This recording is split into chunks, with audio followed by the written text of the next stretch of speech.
Hello everyone, good morning. Welcome back to my channel. More channel TRISHNA'S unique vlog লৈ মই তৃষ্ণা আপোনালোক সকলোকে পুনৰবাৰ স্বাগতম জনাইছোঁ। এতিয়া বানপানীৰ সমস্যাই যেনেদৰে দেখা দিছে সকলোৰে বহুত কষ্ট হৈছে আচলতে আৰু কি কৰিব উপায় নাই ভগৱানে যেতিয়া যি কৰে আমি তাত কৰিব লগা আচলতে তেনেকৈ একো নোৱাৰো আমাৰ হাতত নাথাকে ভগৱানৰ ইচ্ছা এইবোৰ কিন্তু তথাপিও বাৰু আমি যিমানখিনি পাৰোঁ নিজে কষ্ট কৰি চলিবলৈ ট্ৰাই কৰিব লাগিব আৰু আজি সেইকাৰণে আমি ভাবিছোঁ যে বানপানীৰ সমস্যাত পুৰা জৰ্জৰিত হৈ থকা মানুহসকলৰ ওচৰৰ পৰা আহোঁগৈ চ' তাকেই মই আজি ব্লগটো আৰম্ভ কৰিছোঁ আচলতে আমি কেইজনীমান লগ এক হৈ অকণমান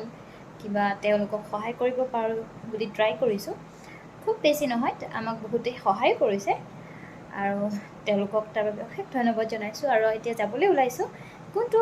শিবিৰলৈ যাম তেনেকৈ ফিক্সড হোৱা নাই গতিকে আপোনালোকক গৈ থাকোঁতে দেখুৱাম তো চাই থাকিব আৰু এতিয়া মই ৰিয়াহঁতৰ ঘৰ আহি পালোঁ আৰু ইয়াতে আচলতে বস্তুখিনি গোটাই থোৱা আছিলে আৰু আমি মেইনলি মহিলাসকলৰ বাবে চেনিটাৰী নেপকিনৰ ব্যৱস্থা কৰিছোঁ কাৰণ বানপানীৰ সময়ত যিসকল মহিলা বা ছোৱালীয়ে মথাউৰি বা তেনে কোনো স্থানত বাস কৰি আছে তেওঁলোকৰ বাবে আচলতে এই সময়টোত চেনিটাৰী নেপকিন অত্যাৱশ্যকীয় সামগ্ৰী হৈ পৰিছে আৰু সেইকাৰণে আমি আচলতে চেনিটাৰী নেপকিন ফাৰ্ষ্ট প্ৰায়ৰিটি হিচাপে লৈছোঁ আৰু লগতে আমি সাধ্যানুসাৰে মম মেক্সো আৰু বিস্কুটৰ পেকেট লৈছোঁ আমি এতিয়া মঙলদৈৰ পৰা যাব লৈছোঁ কিন্তু এতিয়াও আমাৰ কনফাৰ্ম হোৱা নাই যে আমি কোনটো শিবিৰত প্ৰথমতে যাম শুনিবলৈ পাইছোঁ যে বটেৰে যাব লাগিব গতিকে আগতে সেইখিনি পাই লওঁগৈ আচলতে পৰিৱেশবোৰ দেখি খুব বেয়া লাগিছে কাৰণ চাৰিওফালে কেৱল পানী আৰু পানীৰ বাবে আচলতে মানুহৰ বহুতখিনি কষ্টও হৈছে কিন্তু উপায় নাই যিহেতু বানপানী হৈছে আমি তাৰ পৰা পৰিত্ৰাণ পাবলৈ যোনে যেনেকৈ পাৰোঁ আমি সকলোৱে একেলগ হৈ চলি যাবলৈ ট্ৰাই কৰিব লাগিব আমি আচলতে এতিয়া বটেৰে নগৈ পেলাই প্লেনটো চেঞ্জ কৰিলোঁ কাৰণ তাৰে এগৰাকী মানুহে ক'লে যে যিখিনি মানুহক বটেৰে গৈ পেলাই দিবলগীয়া স্থানত আছে তেওঁলোকে বহুখিনি সহায় পাইছে কিন্তু ৰঙামাটি আৰু শাকতোলা মথাউৰি ছাইডৰ মানুহখিনিয়ে অলপ কমকৈ সহায় পাইছে সেইকাৰণে আমি ভাবিলোঁ যে যাৰ বেছি প্ৰয়োজন তেখেতসকলক দিয়াটোৱেই ভাল হ'ব সেইকাৰণে আমি এতিয়া টমটম এখনেৰে গৈ আছোঁ আচলতে আমি আহোঁতে দাদা এজনৰ গাড়ীত আহিলোঁ ৰিয়াৰ চিনাকি কিন্তু এতিয়া এইখিনিত গাড়ী সোমাবলৈ অলপ দিগদাৰ হয় সেইকাৰণে আমি টমটমেৰে যাই আছোঁ আৰু আজি আমি এইখিনি কৰিব পৰাৰ মূলত আছে আমাৰ বহুত কেইগৰাকীও বন্ধু বান্ধৱী আৰু সেইসকল অকল আমাৰ ডিষ্ট্ৰিক্টৰে নহয় অন্য বেলেগ ডিষ্ট্ৰিক্টৰ পৰা আমাক বহুতখিনি হেল্প কৰিছে অকল ফেচবুক ফ্ৰেণ্ড হৈ তেওঁলোকে আমাক বহুতখিনি হেল্প কৰিছে আৰু তাৰ বাবে তেওঁলোকক অশেষ ধন্যবাদ জনাইছোঁ আৰু ফাইনেলি আমি ৰঙামাটিৰ একেবাৰে শেষলৈকে আহি পাইছোঁ আচলতে মেইনলি আমি এইখিনি ঠাইলৈ আহিবলৈ বিচাৰিছিলোঁ আৰু এতিয়া মই ভিডিঅ' নবনাওঁ কিন্তু কেইখনমান ফটো এড কৰি দিম বুলি ভাবিছোঁ ফটোখিনি আচলতে মই সহায় কৰিবলৈ অহাটো দেখুৱাবলৈ বিচৰা নাই কিন্তু ফটোৰ যোগেদি বা ভিডিঅ'টোৰ যোগেদি মানুহখিনিয়ে গম পাব যে এই ঠাইখিনিৰ মানুহখিনি কিমান কষ্টেৰে আছে আৰু যাতে যিসকলে পাৰে সাধ্যানুসাৰে তেওঁলোকে ভিডিঅ'টোৰ যোগেদি উপকৃত হৈ অকণমান আগবাঢ়ি আহে সেই অনুৰোধ ৰাখি মই ফটোকেইখনমান দিছোঁ মানে যিমানখিনি পাৰিছোঁ আমি ভগাই ভগাই আহি আছোঁ আৰু দাদা কেইজনমান আহি আছে তেওঁলোকলৈ ৰখিছোঁ আমি আচলতে গোটেইকেইজনী ফ্ৰেণ্ড হয় বাৰ লগত আজি চিনাকি এওঁলোক দুজনৰ লগত আজি চিনাকি এই মোৰ আগৰ ফ্ৰেণ্ড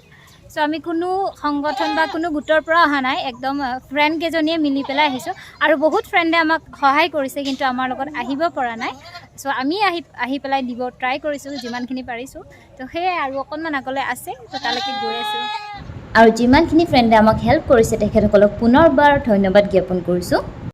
চ' আমি একদম লাষ্টলৈ আহিলোঁ আৰু ইয়াতে দিয়া হ'ল আৰু এতিয়া আমি গৈ আছোঁ শাকতোলা মথাউৰি অভিমুখে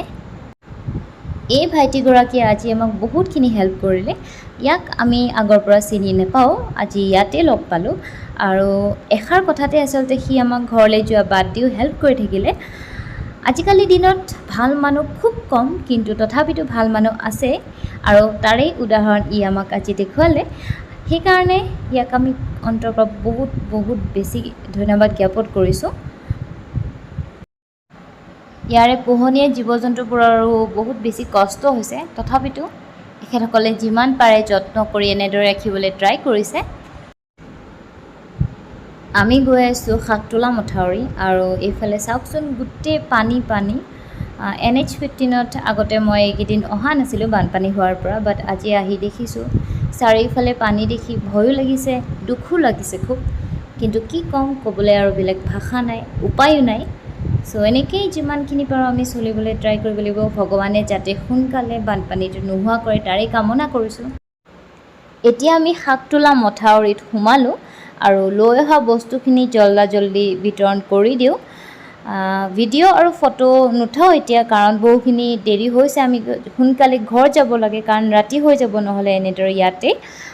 আৰু আপোনালোকক একেবাৰে ঘৰত গৈ লগ পাম তেনেহ'লে। চ' জাষ্ট মই আহি পালোঁ ঘৰ, আৰু এতিয়া সময় হৈছে 7:30।